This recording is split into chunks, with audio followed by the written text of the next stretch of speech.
M squared minus 64. If we want to factor this, and if you want to label your paper, you can call this difference of squares.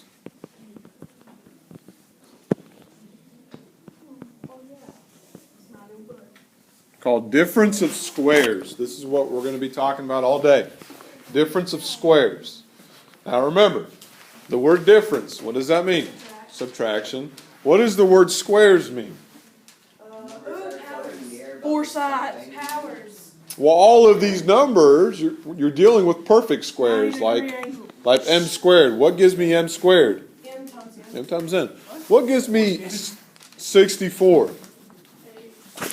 8 times 8. So these are considered perfect squares. Absolutely. So, well, it's not, I'm glad you're thinking like that, but it's not so much negative a as opposed to this rule of a squared minus b squared. Okay, so if you have perfect squares like a squared and b squared and it's minus, then that is really equal to a minus b and a plus b. Okay? Equal to a minus b and a plus b. When you have perfect squares like a squared and b squared, in our case it's m squared and 64. Okay? It's really equal to a minus b and a plus b. So, for the m squared, what times what gives me m squared? M. Okay? And I want you guys to write it like this, like I'm writing. I don't think I went over this last week, but I want you guys to write it like this. So m squared, m times m gives me m squared. Okay. Now for the 64, 8 times 8. So 8 squared gives me 64. All right. Now, why did I put those in parentheses and do all that? Well, because I put it in the a squared minus b squared form. That's what I just did. That's what we just did. So that now I can do m minus 8 and m plus 8. And you're done. Yes. Second off, so we got x. Okay, so we have x squared. So x times x gives me x squared. What times what gives me 81? 9 times 9. So both of these are perfect squares. And they are subtracting. Okay, so make sure you recognize that. So according to that, we can use our difference of squares rule. A squared minus b squared. So this really can become x squared here minus, you got a 9 squared. And once you have it in this form, okay, once you have it in this form here, I can do a minus b and a plus b. So really I can do x minus 9 and x plus 9. And you're done.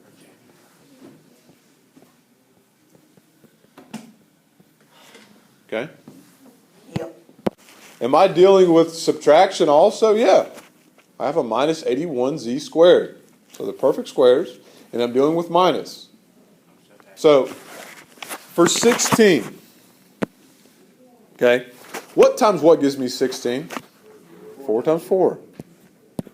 What times what gives me y squared? Y. Okay, so put those in parentheses and put a square over above them. Okay? Okay, we're dealing with a minus. And the 81z squared. What times what gives me 81? Well, 9, of course. And for the z squared, I'm going to write down z. Make sure it's in parentheses and make sure you put a square. Okay? Now, if you're getting confused on why are we doing this, well, remember, guys, we're trying to get this in that a squared minus b squared, so that it is equal to a minus b and a plus b.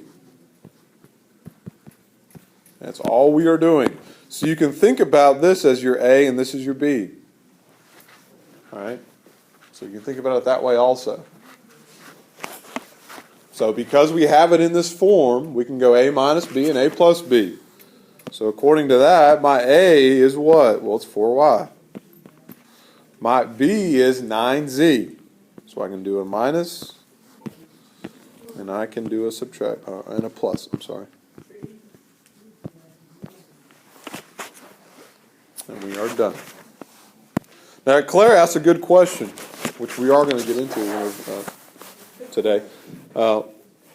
Claire asked, can we simplify the 4y? Can we go ahead and factor that out again? The only reason is it doesn't have a y squared. If it did, then we could take that a step further, which we will do. Because even though the 2 is a perfect square and the 9 is a perfect square, and you're dealing with subtraction, but look at the y and the z. You can't multiply y times anything besides 1 to get to y. Okay? You can't multiply y times y to get to y. Right. Great question, though. See that they have a greatest common factor. Okay? They have a greatest common factor of what? 3 and what? B. Okay? So they already have a greatest common factor of 3b. So that's one thing you should always try to do is see if there's a greatest common factor. Okay? They both have a common factor of 3b. Wonderful. What do we have left when we factor out the 3b? Well, we have a b squared. And we have a minus 9. Okay?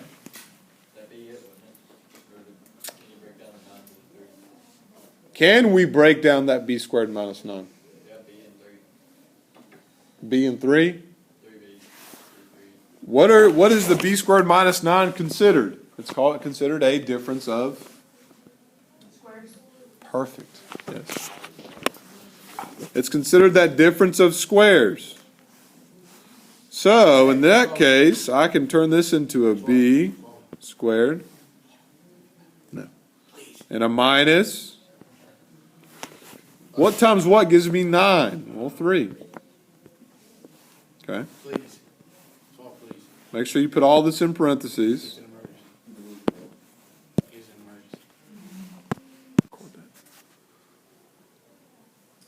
So since we have the b, we can do b minus 3 and b plus 3. And we're done. So we are just factoring. Think about a difference of squares. That's what we're doing. So what is our answer going to be? 5.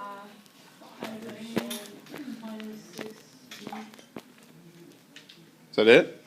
No. What? And then, yeah. It's really just 5a minus 6b and 5a plus 6b. 66. Sorry. That looks even worse, doesn't it? 25 is a perfect square. A squared is a perfect square. So let's go down the line. Minus, okay, 36 is a perfect square, and b squared is a perfect square. So all these are perfect squares, and we're dealing with subtraction, so we can use our difference of squares. So, what times what gives me 25? 5. What times what gives me the a squared? A. So I can put all these, and I can square that, and I can get what we started out with. Okay. So we got a minus. Now for the 36.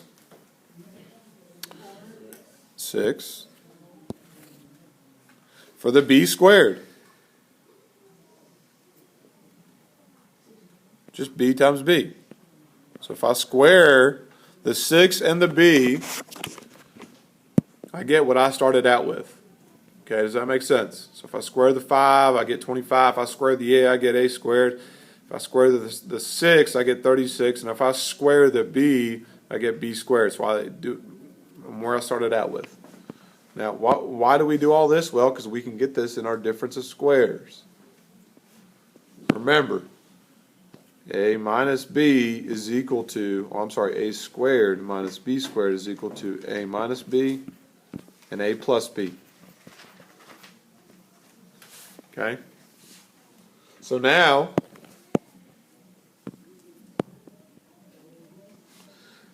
I can do a 5a minus a 6b and 5a plus a 6b. And you're done. Okay? 1. So no, there are no common factors besides 1. Are all of these perfect squares? Is y squared a perfect square? Yeah, because I can multiply what times what to get to y to the 4th.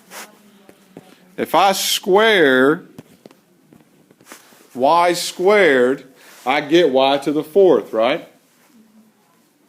Okay. What about the 625?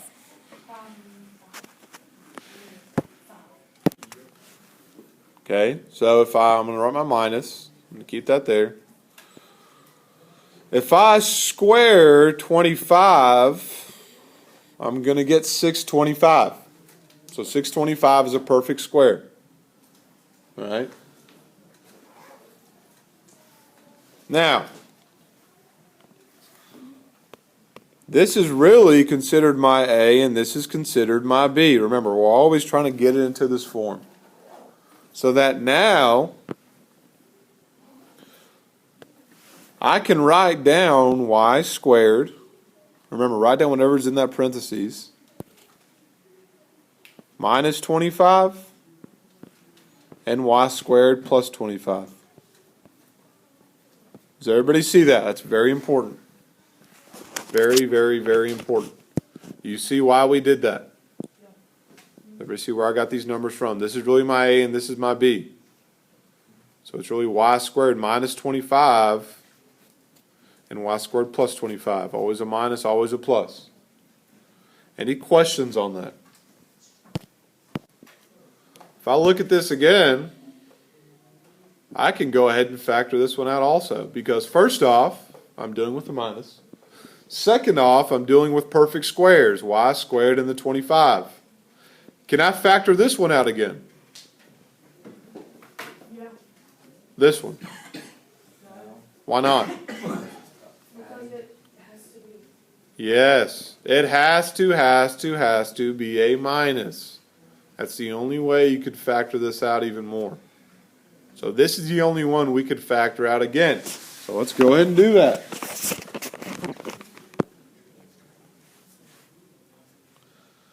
So y squared is really y times y. And the 25 is really 5 squared. Okay, you see where I'm getting? I'm breaking now, I'm factoring this one out again. I smell what you're stepping in. Thank you, Dylan. Now, this y squared plus 25, I'm just going to drop it down. Because we're done with that. So we're just going to keep dropping it down until the very end. Now, look at our rule for this one. That's really my A and that's really my B.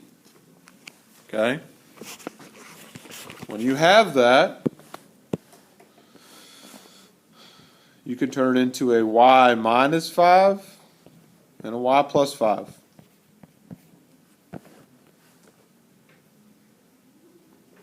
And I'm going to drop down my y squared plus 25.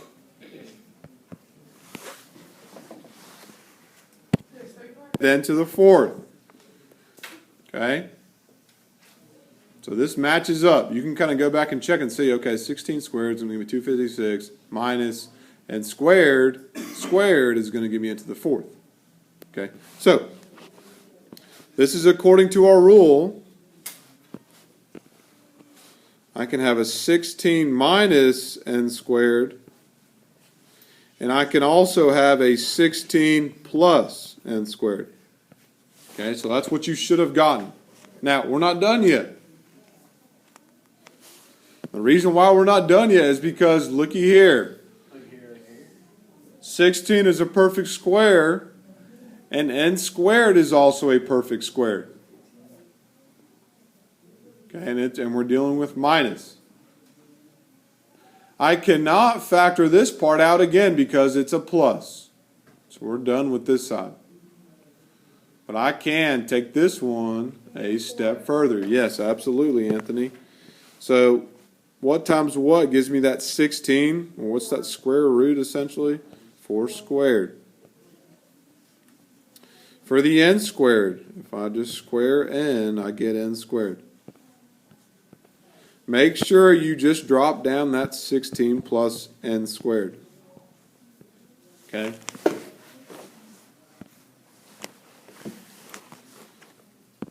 Now, why do we do all this? Well, we have an a and we have a b now. So according to our a squared minus b squared, I can now write 4 minus n and 4 plus n. Last thing I'm going to do is drop down that 16 plus n squared.